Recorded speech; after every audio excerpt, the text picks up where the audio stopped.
જૈન ધર્મના સર્વોચ્ચ તીર્થધામ પાલિતાણામાં લાખો જૈન બંધુઓની આસ્થાને ઠેસ પહોંચાડનારી ઘટના સામે આવી હતી, જેમાં આક્ષેપ થયો હતો કે શેત્રુંજય પર્વત પર બિરાજમાન આદિશ્વર દાદાના ગર્ભગૃહની પવિત્રતાને હાનિ પહોંચાડવામાં આવી.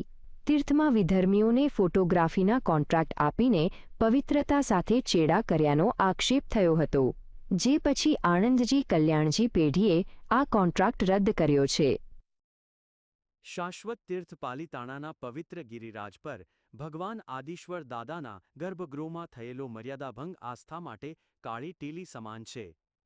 27મી જાન્યુઆરીએ બનેલી આ ઘટનામાં એક વિધર્મી ફોટોગ્રાફર દ્વારા પૂજાના વસ્ત્રો પહેર્યા વિના ગભારામાં પ્રવેશી પ્રભુની આંગરચના અને પબાસન પર પગ મૂકી વિડિયોગ્રાફી કરાઈ હોવાનો આક્ષેપ થયો હતો.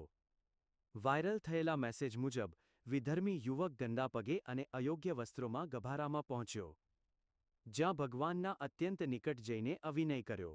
આ સમગ્ર વિવાદના કેન્દ્રમાં આણંદજી કલ્યાણજી પેઢીની કાર્યશૈલી આવી હતી. આરોપ હતો કે પેઢીએ લૌકિક રીતે વિધર્મી કંપનીને ગિરનાર અને ચણાકપુરના દેરાસરોની ફોટોગ્રાફીના પણ કોન્ટ્રાક્ટ આપ્યા છે.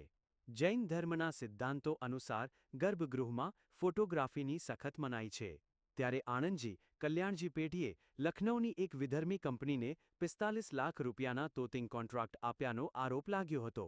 આ વિગતો બહાર આવતા જૈન સંઘોમાં ભારે આક્રોશ ફાટી નીકળ્યો હતો. અને આવા તમે હરામી લોકોને તમે ઓટીટી આપો છો, એને તમે છૂટ આપો છો, કેમ કે 45 લાખ રૂપિયા લઈ લીધા છે. એના ખાલી ફોટા પાડવાના 45 લાખ રૂપિયા લીધા છે આ લોકોએ. એટલે આ તો તમને બધું ખબર નથી બધાને. બાકી આ બધા જે કરી રહ્યા છે એ બહુ ખરાબ કરી રહ્યા છે. હું તેમ કહું, બધા જૈનોને આહવાન કરો, બધા જૈનો અહીંયા આવો અને બધા જૈનો આવી આણંદજી કલ્યાણજીની પેઢી પર હલ્લા બોલ કરો અને બધા એને નીચે ઉતારીને ઘર ભેગા કરી દો. આ એમના બાપનું તીર્થ નથી. તમારો કોન્ટેક્ટ થાય તો સારું, ન થયું તો સારું. અમે અમારા શાસનથી બંધાયેલા છે અને આ અપમાન દાદાનું થયું છે. જો એક જૈનનો બચ્ચો પણ પોતાના દાદાને પોતાને સમજતો ને તો એના મોઢા પર થૂ છે જો આનો વિરોધ ના કરે તો. તમે કઈ રીતે એક માણસના ફેવર કરવા માટે આવી બધું કરી શકો છો?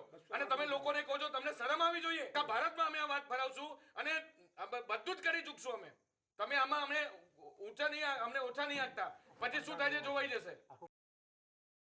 આ ગંભીર મર્યાદા ભંગની જાણ થતાં જ પાલિતાણાના જૈનાચાર્યો, મુનિ ભગવંતો અને સાધ્વીજીઓમાં ભારે આઘાત અને રોષ વ્યાપી ગયો હતો. જૈન શાસનની ગરિમાને લજવનારી આ ઘટનાને સખત શબ્દોમાં વખોડી કાઢવામાં આવી. જૈનોનો સવાલ છે કે શું આ નિર્ણય લેતા પહેલા જૈન સમાજના વિશ્વાસને ધ્યાને લેવામાં આવ્યો હતો? તમે આ તીર્થની જો રક્ષા કરવા માંગતા હોય તો આગળ પણ બહુ બધા બલિદાન આપ્યા છે. મને બીક નથી. કદાચ મને મારી નાખે તો હું મરવાય તૈયાર છું. મારા તીર્થ માટે. ઘટના બાદ રોષે ભરાયેલા જૈન અગ્રણીઓએ અમદાવાદ સ્થિત પેઢીના ટ્રસ્ટીઓ સામે મોરચો માંડ્યો હતો. અમદાવાદમાં ટ્રસ્ટીઓને રૂબરૂ બોલાવીને ખુલાસો માંગવામાં આવ્યો હતો.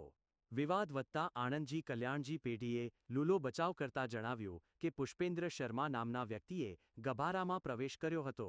પેઢીએ દાવો કર્યો કે સોશિયલ મીડિયામાં વાયરલ થઈ રહેલા ફોટા AI જનરેટેડ એટલે કે બનાવટી છે.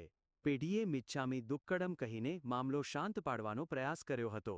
તેમ છતાં શ્રાવકોમાં નારાજગી હતી.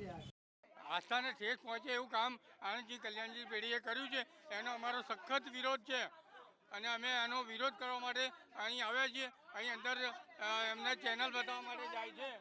આ ગંભીર બેદરકારી માટે કોણ જવાબદાર છે તે પ્રશ્ન ઉઠી રહ્યો છે.